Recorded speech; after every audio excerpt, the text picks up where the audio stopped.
Hello student, it is the book of math for class 8. Now we shall learn the textbook of NCERT. आज हम लोग कक्षा 8 की NCERT books का अध्ययन करेंगे। तो सबसे पहले तो जो इसके कुछ मेन पॉइंट्स है इसके बारे में हम अध्ययन कर लेते हैं। एक्सरसाइज को सॉल्व करने से पहले सबसे पहले हम अध्ययन कर लेते हैं कि हमें क्या क्या पढ़ना है। और आप लोग पिछली कक्षाओं में जैसे क्लास 7th में जो पढ़े हैं उसका हम फिर से एक बार रिवीजन कर दे रहे हैं। वही रिवीजन है। इसका एक वीडियो मैं इसके पहले भेजा हूँ, लेकिन फिर भी कई लोगों का दोबारा कमेंट आया कि एक बार पुनः जो है इस वीडियो को अपलोड किया जाए और बना करके पुनः एक बार समझा करके भेजा जाए। इसीलिए हम एक बार पुनः जो है इस वीडियो को दोबारा आप लोगों के पास सेंड कर रहे हैं। आप लोग इसी अच्छी तरह से ध्यान से समझिएगा। देखिए, अब हम लोग स्टार्ट करते हैं। सबसे पहले क्या हमको पढ़ना है, परिमेय संख्या। बच्चे हैं, देखिए परिमेय संख्या किसे कहते हैं। परिमेय संख्या कहते हैं जिन संख्याओं को हम P/Q के रूप में व्यक्त कर सकते हैं, अर्थात लिख सकते हैं, उन संख्याओं को परिमेय संख्या कहा जाता है। जिन संख्याओं को हम P/Q के रूप में लिख सकते हैं उन्हें हम परिमेय संख्या कहते हैं। अर्थात परिमेय संख्याओं को हम P/Q के रूप में लिख सकते हैं। P/Q का अर्थ क्या है? P का मतलब होता है, P का अर्थ होता है P अंश, और Q का मतलब है कि Q क्या है? एक हर है। तो जब हम किसी संख्या को P/Q के रूप में लिखते हैं तो उसे क्या कहते हैं? परिमेय संख्या कहते हैं। परिमेय संख्याओं को हम P/Q के रूप में लिखते हैं। अब देखिए, इसमें हमको पढ़ना है कि परिमेय संख्याओं के कुछ विशेष गुण होते हैं। उन गुण का भी हमें अध्ययन करना है कि आखिर परिमेय संख्याओं के कौन कौन से गुण होते हैं, उनके योग करने का क्या गुण है, मल्टीप्लिकेशन का क्या गुण है, डिवीजन का क्या गुण है। इन सब गुणों के बारे में भी हम लोग इस चैप्टर में अध्ययन करेंगे। आप ध्यान से देखिए। सबसे पहले ध्यान से देखिए, परिमेय संख्या हमने अभी बताया कि परिमेय संख्या किसे कहते हैं। एक बार फिर से हम इसके बारे में अध्ययन कराते हैं। ध्यान से देखिए, जिन संख्याओं को हम P/Q के रूप में लिख सकते हैं, P/Q के रूप में, अर्थात अंश बटे हर के रूप में लिख सकते हैं, उन्हें हम परिमेय संख्या कहते हैं। परिमेय संख्याओं को P/Q के रूप में लिखा जा सकता है, लेकिन यहाँ पर Q का वैल्यू 0 नहीं होना चाहिए। अर्थात परिमेय संख्याएं कभी भी शून्य नहीं हो सकती हैं। ऐसी संख्याएं जिन्हें P/Q के रूप में लिखा जाए परंतु Q का वैल्यू 0 न हो, अर्थात शून्य न हो, ऐसी संख्याओं को हम लोग परिमेय संख्या कहते हैं। इसको ध्यान रखेंगे बिल्कुल। तो परिमेय संख्याओं को हमेशा हम P/Q के रूप में लिख सकते हैं, लेकिन यहाँ पर Q का वैल्यू भी शून्य नहीं होना चाहिए। अर्थात Q का वैल्यू शून्य न हो तभी परिमेय संख्या कहते हैं। परिमेय संख्याओं के साथ साथ हमें प्राकृतिक संख्याओं का भी अध्ययन करना है। हम लोग यहाँ पर परिमेय संख्याओं के साथ साथ प्राकृतिक संख्या का भी अध्ययन करेंगे। अब प्राकृतिक संख्याएं क्या हैं ये भी देखें। जितने काउंटिंग नंबर्स होते हैं, काउंटिंग नंबर्स क्या हैं? देखिए, हम लोग काउंटिंग नंबर शुरू करते हैं 1 से। 1 2 3 4 5 6 7, 8 इस तरह से काउंटिंग नंबर वो शुरू करते हैं और लास्ट कहाँ तक जाते हैं, इन्फिनिटी तक जाते हैं। ये हमारी क्या है, प्राकृत संख्या है। तो देखिए प्राकृत संख्या हमेशा 1 से शुरू होती है, कहाँ तक जा सकती है, इन्फिनिटी तक जा सकती है। अगर कोई आपसे पूछे कि सबसे बड़ी प्राकृत संख्या क्या है, तो आप क्या कहेंगे कि सबसे बड़ी प्राकृत संख्या हम ज्ञात नहीं कर सकते हैं, क्योंकि उसके आगे वाली संख्याएं उनसे भी बड़ी होती है। परंतु अगर आपसे कोई पूछे कि सबसे छोटी प्राकृत संख्या क्या है, तो हम बता सकते हैं कि सबसे छोटी प्राकृत संख्या क्या है, 1। एक जो है सबसे छोटी प्राकृत संख्या होती है और सबसे बड़ी प्राकृत संख्या हम लोग याद नहीं कर सकते। ठीक है, तो प्राकृत संख्या के बारे में आपने देखा और परिमेय संख्या के बारे में देखा कि परिमेय संख्या के बारे में हमने क्या बताया कि जिन संख्याओं को P/Q के रूप में लिखा जा सकता है लेकिन Q का मान 0 न हो उसे परिमेय संख्या कहते हैं। Q का मान 0 क्यों नहीं होता है, ये भी यहाँ ध्यान दें। Q का मान अगर 0 न हो तो परिमेय संख्या कहते हैं, लेकिन अगर Q का मान 0 हो तो उसे परिमेय संख्या नहीं कहते हैं। ऐसा क्यों? मान लेते हैं कि यहाँ पर हम कोई संख्या हमें दी गई है, देखिए मान लेते हैं कि कोई संख्या P/Q के रूप में दी है और मान लीजिए कि यहाँ पर P का मान 3 हो और Q का मान अगर 0 हो, P का वैल्यू 3 हो, Q का वैल्यू 0। और इसका मतलब क्या हुआ कि 3 में आपको 0 का डिवाइड करना है, 3 में 0 से डिवाइड करना है। 0 से डिवाइड करेंगे तो 0 का टेबल तो आप जानते ही हैं, 1 टाइम्स पढ़ेंगे तो भी 0 होगा, 2 टाइम्स पढ़ेंगे तो भी 0 होगा, 3 टाइम्स पढ़ेंगे 0 ये होगा। यानी 1 का टेबल आप कितनी भी बार पढ़िए क्या आएगा, 0 आएगा। तो 0 3 जा 0, फिर 3 ही आएगा, 0 1 जा 0, फिर 3 ही आएगा। क्या आप इसका सॉल्यूशन निकाल सकते हैं कि आखिर उसका रिमाइंडर क्या होगा और ये कहाँ तक जा सकती है? इसका हम कोई सटीक विश्लेषण नहीं कर सकते। यह बहुत बड़ी संख्या प्राप्त हो सकती है। इसीलिए कहते हैं कि P/Q परिमेय संख्या तभी होती है जबकि Q is not equal to 0, अर्थात Q का मान यदि 0 न हो। तो अब आगे चलते हैं। प्राकृत संख्या के बारे में हमने बताया, पूर्ण संख्याओं के बारे में देखिए। पूर्ण संख्या क्या है? अगर प्राकृत संख्या के साथ साथ, जैसे प्राकृत संख्या हमने बताया 1 है, 2 है, 3 है, 4 है, 5 है एंड सो ऑन, आगे भी अब जा सकते हैं। अगर इन प्राकृत संख्याओं के साथ 0 को भी शामिल कर लिया जाए तो ये संख्याएं पूर्ण संख्याएं कहलाती हैं। ध्यान से फिर से सुनेंगे, पूर्ण संख्या किसे कहते हैं? यदि हम प्राकृतिक संख्याओं के साथ 0 को भी सम्मिलित कर लिया जाए तो उसे पूर्ण संख्या कहते हैं। अर्थात यदि कोई पूछता है कि सबसे छोटी पूर्ण संख्या क्या है, तो सबसे छोटी पूर्ण संख्या क्या है? 0। सबसे बड़ी पूर्ण संख्या क्या है? हम ज्ञात नहीं कर सकते। सेम उसी तरह से नेक्स्ट आगे चलते हैं। अब हम पढ़ते हैं पूर्णांक, इंटीजर्स। यहाँ देखिए इंटीजर्स क्या है। इंटीजर्स के बारे में पढ़ते हैं कि इंटीजर्स क्या होते हैं। देखें, इंटीजर्स मीन्स होता है पूर्णांक। पूर्णांक क्या है?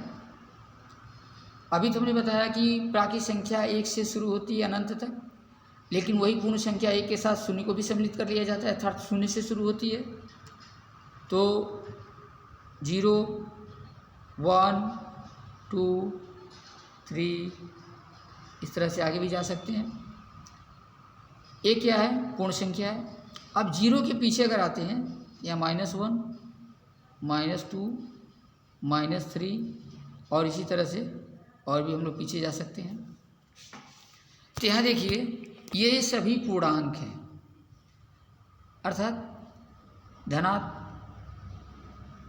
ये धनात्मक है और ये क्या है? ऋणात्मक है।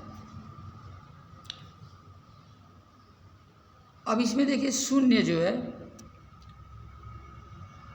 मिडिल में दिखाई दे रहा है। 0 के बाद वाली जितनी संख्याएं होती हैं उनको हम लोग धनात्मक पूर्णांक कहते हैं, पॉजिटिव इंटीजर्स कहते हैं। और शून्य की जो पीछे वाली संख्याएं होती हैं उन्हें हम लोग नेगेटिव इंटीजर्स कहते हैं, या उनको हम लोग ऋणात्मक पूर्णांक कहते हैं।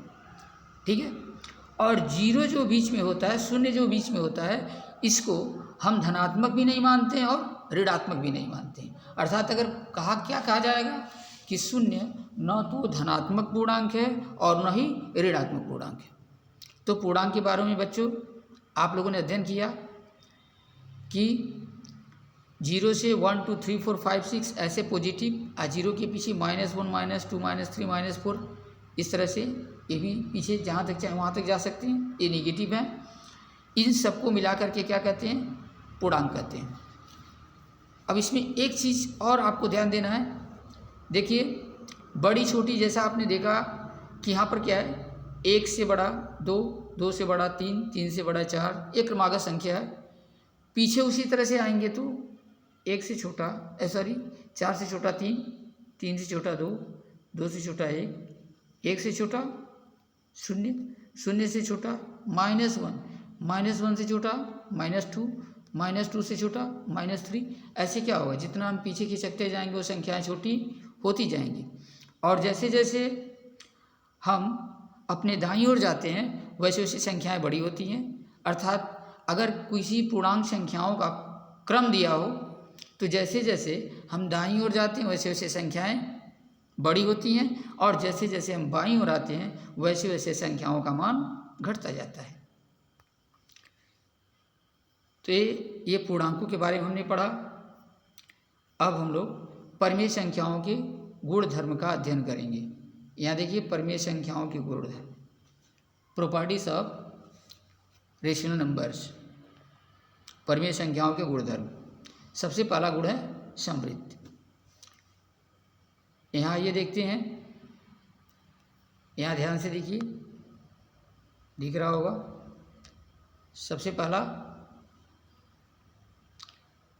पूर्ण संख्याएं योग के समृद्ध नियम का पालन करती हैं। सबसे पहला नियम है कि पूर्ण संख्याएं योग के समृद्ध नियम का पालन करती हैं। इसका मतलब क्या है कि अगर कोई 2 पूर्ण संख्याएं लिया जाए तो 2 पूर्ण संख्याओं का योगफल भी एक पूर्ण संख्या होती है।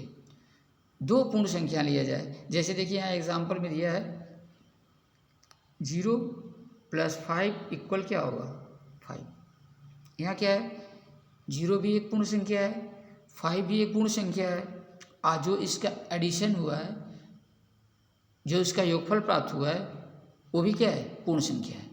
मतलब 2 पूर्ण संख्याओं का योगफल भी एक पूर्ण संख्या होती है। और इस रूल को हम लोग क्या कहते हैं, पूर्ण संख्याओं के योग का समृद्ध नियम कहते हैं। ठीक है। ऐसे देखिए नीचे दिया है 4 + 7 क्या एक पूर्ण संख्या है? बिल्कुल सही, 4 भी पूर्ण संख्या है, 7 भी पूर्ण संख्या है। तो दोनों को ऐड करेंगे तो 11 आएगा। 11 भी क्या है, पूर्ण संख्या है। तो 2 पूर्ण संख्याओं का योगफल भी एक पूर्ण संख्या होती है। इसी तरह से आगे भी और भी आगे जा सकते हैं। जैसे यहाँ देखिए दिया है, व्यापक रूप से किन्हीं 2 पूर्ण संख्याओं a तथा b के लिए a + b एक पूर्ण संख्या है। तो पूछा है व्यापक रूप से किन्हीं 2 पूर्ण संख्या a और b के लिए a + b एक पूर्ण संख्या है। अर्थात अगर कोई पूर्ण संख्या a हो, दूसरी पूर्ण संख्या अगर b हो, तो इन दोनों का योगफल भी क्या होगा, एक पूर्ण संख्या ही प्राप्त होगी। ठीक है। इसे कहते हैं योग का समृद्ध नियम। किसके लिए? परिमेय संख्याओं के। परिमेय संख्याओं के लिए योग का समृद्ध नियम। अब व्याकलन के बारे में पढ़ते हैं। व्याकलन में होता है घटाना। व्याकलन में देखिए 5 भी पूर्ण संख्या है, 7 भी पूर्ण संख्या है, 5 भी पूर्ण संख्या है और साथ ही 7 भी पूर्ण संख्या है। लेकिन उन दोनों को अगर हम लोग सब्ट्रैक्ट करते हैं, घटाते हैं, तो क्या आएगा, -2। और हमने अभी बताया है कि पूर्ण संख्याएं 0 से शुरू होती है, 0 1 2 3 ऐसे, ये पूर्ण संख्या है। और 0 के पीछे अगर -1 होता है तो इंटीजर्स हो जाता है, पूर्णांक हो जाता है। तो देखिए पूर्ण संख्याएं सबसे छोटी पूर्ण संख्या हमने क्या बताया था, 0। तो यहाँ दो पूर्ण संख्या है, 5 भी पूर्ण संख्या है, 7 भी पूर्ण संख्या है, लेकिन इसका अंतर अर्थात इसका व्याकलन क्या होगा, ऋणात्मक आया, अर्थात यह पूर्ण संख्या नहीं है। तो हमको ध्यान देना है कि दो पूर्ण संख्याओं का व्याकलन जो है उनके समवृत्त नियम का पालन नहीं करता है, अर्थात पूर्ण संख्याएं व्याकलन के अंतर्गत समवृत्त नहीं होती हैं। आगे गुणन के बारे में देखते हैं। अगर दो पूर्ण संख्याओं का देखें, अगर दो पूर्ण संख्या दी गई हैं तो दोनों पूर्ण संख्याओं का गुणनफल भी एक पूर्ण संख्या प्राप्त होती है। जैसे हमने बताया 0 पूर्ण संख्या, 0 से पूर्ण संख्या शुरू होती है, तो 0 में 3 का मल्टीप्लाई करें तो 0 ही आएगा, और 0 क्या है, पूर्ण संख्या है। 3 भी पूर्ण संख्या है, 7 भी पूर्ण संख्या है, 3 में 7 का मल्टीप्लाई करेंगे तो क्या आएगा, 21। यह भी क्या है, एक प्रकार की पूर्ण संख्या है। तो दो पूर्ण संख्याओं का गुणनफल क्या है, पूर्ण संख्या होती है। इसी तरह से अगर व्यापक रूप से ए और बी दो पूर्ण संख्या दी गई हों तो इन दोनों पूर्ण संख्याओं का गुणनफल भी पूर्ण संख्या प्राप्त होती है। अर्थात हम कह सकते हैं कि दो पूर्ण संख्याएं गुणन के समवृत्त नियम का पालन करती हैं। पूर्ण संख्याएं गुणन के समवृत्त नियम का पालन करती हैं। आगे चलिए,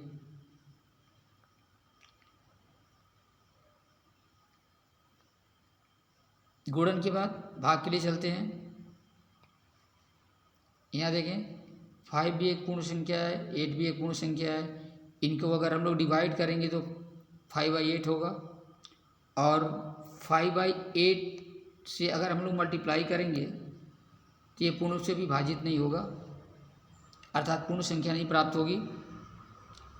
ये भिन्नात्मक संख्या है, भिन्न संख्या प्राप्त होगी, अथवा दशमलव संख्या प्राप्त होगी। तो ये क्या है, 5 में 8 का अगर डिवाइड करते हैं तो 5/8 आता है, और 5/8 क्या है, एक पूर्ण संख्या नहीं है। अर्थात हम कह सकते हैं कि पूर्ण संख्याएं भाग के अंतर्गत समवृत्त नहीं है, अर्थात पूर्ण संख्याएं भाग के अंतर्गत समवृत्त नहीं होती हैं, अर्थात पूर्ण संख्याएं भाग के समवृत्त नियम का पालन नहीं करती हैं। नेक्स्ट चलते हैं, पूर्णांकों के बारे में अध्ययन करते हैं। इसी तरह से पूर्णांक में हमने क्या बताया था, 0 के आगे और 0 के पीछे इन सारी संख्याओं को ले लेते हैं तो पूर्णांक कहलाता है। तो यहाँ देखिए पूर्णांक में क्या है, -6 + 5 = -1, एक पूर्णांक है। अर्थात -6 भी क्या है, पूर्णांक है, +5 भी क्या है, पूर्णांक है। दोनों को ऐड किए तो -1 आया, ये भी क्या है, पूर्णांक है। ठीक है, -6 + 5 को ऐड करेंगे तो कितना आएगा, -1। क्यों आएगा ये भी ध्यान दें, जब दोनों चिन्ह अलग अलग होते हैं तो उसको घटाया जाता है, सब्ट्रैक्ट किया जाता है, और दोनों चिन्ह जब एक जैसे होते हैं तो उनको जोड़ा जाता है। तो दोनों चूंकि अलग अलग हैं तो घटाएंगे, किसको घटाएंगे, जो संख्या बड़ी है उसमें से छोटी संख्या को घटाएंगे। तो बड़ी संख्या 6 है, छोटी संख्या क्या है, 5 है। 6 में से 5 घटाएंगे तो कितना आएगा, 1। और यहाँ साइन को हम देखेंगे तो बड़ी संख्या के पीछे साइन कौन सा दिया है, माइनस, इसलिए यहाँ पर माइनस साइन का प्रयोग करेंगे। नेक्स्ट आगे चलते हैं कि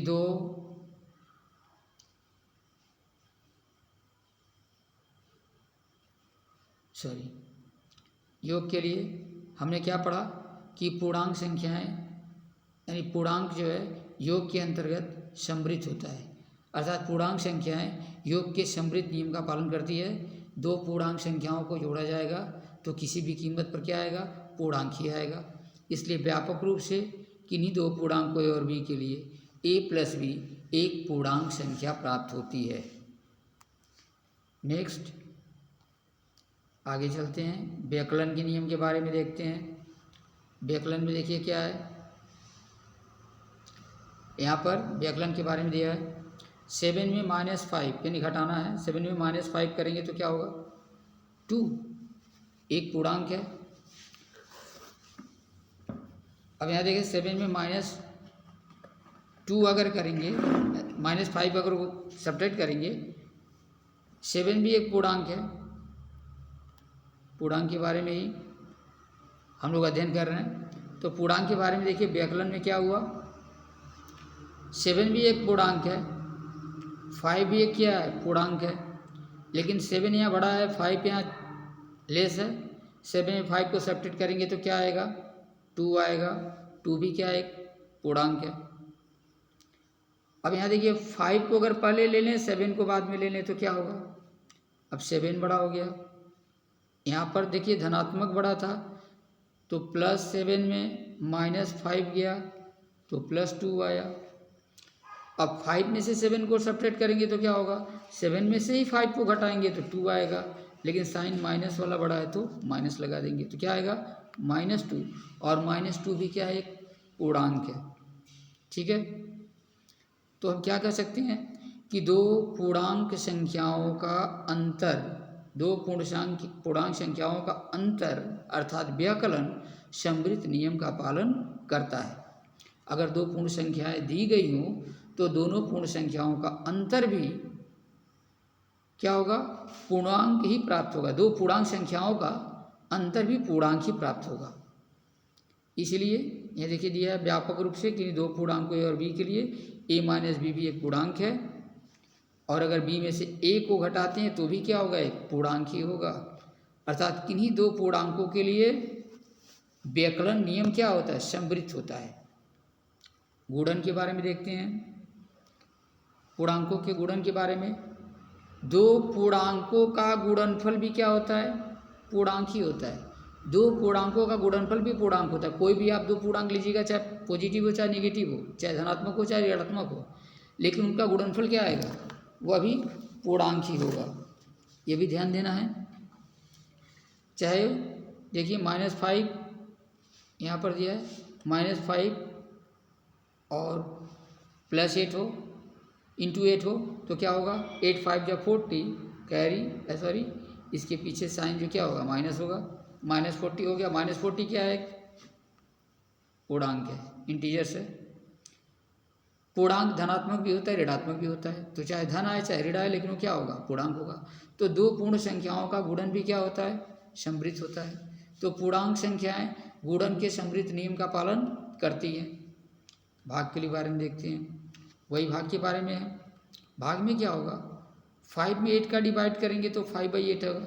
अब 5/8 क्या है, पूर्णांक नहीं है, क्योंकि पूर्णांक हमने बताया 0 से आगे 1 2 3 4 5 6 अल्टरनेट करके क्रम से जो संख्याएं आती हैं, और 0 के पीछे क्रम से जो संख्याएं आती हैं वे पूर्णांक कहलाती हैं। तो 5/8 क्या है, पूर्णांक नहीं है। अर्थात पूर्णांक संख्याएं भाग के अंतर्गत समृद्ध नियम का पालन नहीं करती हैं।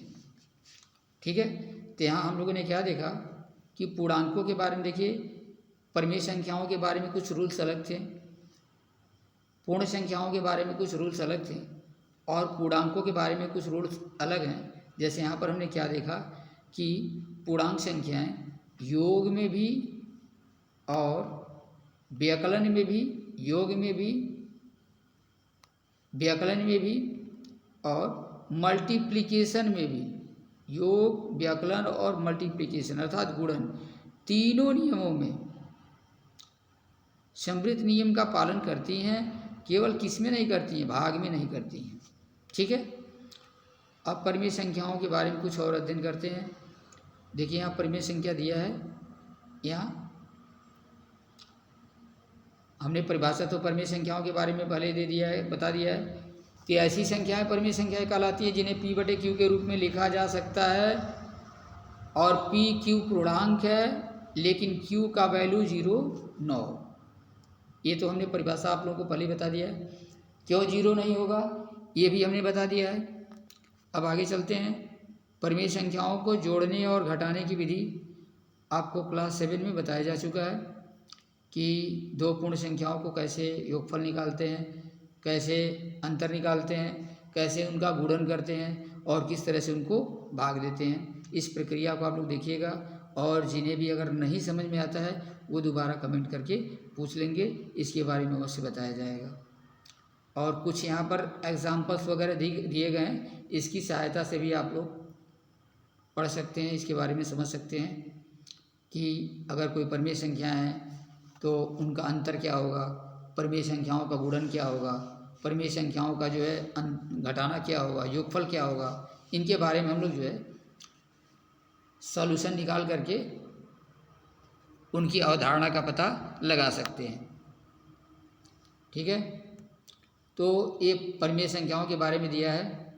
परिमेय संख्याओं के बारे में अच्छी तरह से अध्ययन कीजिएगा, क्योंकि इससे चैप्टर में हम लोग परिमेय संख्याओं के बारे में ही पढ़ेंगे। तो परिमेय संख्याओं के बारे में यहाँ अध्ययन क्या करना है, यहाँ देखिए हम कुछ मुख्य पॉइंट्स के बारे में यहाँ पर बता देते हैं। यहाँ देखिए दो परिमेय संख्याओं को जोड़ा गया है, और दो परिमेय संख्याओं को जब जोड़ा गया है तो देखिए यहाँ पर दिखा रहा है 3/8 और -5/7। एडिशन आप लोगों को पता ही होगा, 8 7 का एलसीएम हुआ 56। और कैसे करते हैं, जो इसका हर से इसमें डिवाइड करते हैं 56 में 7 आएगा, और 7 में 3 का मल्टीप्लाई करेंगे तो 7 3 जा 21 यहाँ लिख दिया गया है। उसी तरह से 7 से इसमें डिवाइड करेंगे 8 आएगा, और 8 में 5 का मल्टीप्लाई करेंगे तो -5 है। 8 × -5 8 5 जा -40 यहाँ पर लिखा गया है। अब इनको क्या किया गया है, घटा दिया गया है, क्योंकि एक प्लस है एक माइनस है, तो माइनस का साइन अधिक है, माइनस वाली संख्या जो है अधिक है, इसीलिए यहाँ पर क्या किया गया, माइनस में से प्लस को घटाया गया। कैसे घटाया गया, -41 में से 21 को -40 में से 21 को घटाया गया तो कितना आया, -19 आया, क्योंकि माइनस वाला साइन अधिक है, और नीचे 56 उसी तरह से लिख देते हैं। और जो इनका योगफल प्राप्त होता है वह भी एक परिमेय संख्या होती है। अर्थात हम कह सकते हैं कि दो परिमेय संख्याओं का योगफल एक परिमेय संख्या होती है। ठीक है, यह बिल्कुल ध्यान दीजिएगा। देखिए इसका जो कंक्लूजन है, निष्कर्ष है, यहाँ पर दिया गया है कि दो परिमेय संख्याओं का योग भी एक परिमेय संख्या है। अर्थात हम कह सकते हैं कि परिमेय संख्याएं योग के अंतर्गत क्या होती हैं, समृद्ध होती हैं। ठीक, आगे चलते हैं। अंतर के बारे में भी इसी तरह से देखिएगा। यहाँ देखिए दो परिमेय संख्याओं का अंतर भी एक परिमेय संख्या होती है।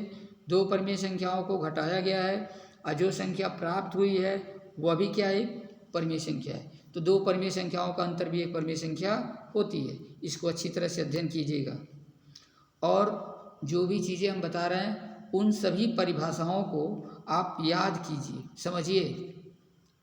इसीलिए जो हम वीडियो बना करके दिया जा रहा है, इसे एक बार में अगर समझ में नहीं आता है तो 2 बार 3 बार इसे देखिए। व्हाट्सएप में मान लीजिए ज़्यादा समय तक अगर आप नहीं रखते हैं या नहीं रख पाते हैं, क्योंकि आप लोग जानते ही हैं कि अगर व्हाट्सएप में ज़्यादा समय तक कोई या ज़्यादा मात्रा में कोई वीडियो अगर कलेक्ट किया जाता है तो मोबाइल जो है सही तरह से काम नहीं करता है, सही से रन नहीं करता है, हैंग करना शुरू कर देता है। इसीलिए हम लोग जो है इस वीडियो को बनाने के पश्चात जो है इसको यूट्यूब में भी अपलोड कर दे रहे हैं, और आवश्यकता अनुसार आप कभी भी इसको ओपन करके दोबारा देख सकते हैं और समझ सकते हैं। अगर समझ में नहीं आता है तो दोबारा इसको कमेंट करें। दूसरी, आगे हम जो है यहाँ देखिए दिया है कि दो परिमेय संख्याओं का अंतर भी एक परिमेय संख्या होती है। यहाँ पर दो परिमेय संख्या दी गई हैं, इनका अंतर निकाला गया है, जो इनका अंतर प्राप्त हुआ है यह भी एक परिमेय संख्या होती है। ठीक है, नेक्स्ट अब आगे चलते हैं। व्याकरण के बारे में हमने पढ़ा, अब गुणनफल के बारे में चर्चा करते हैं।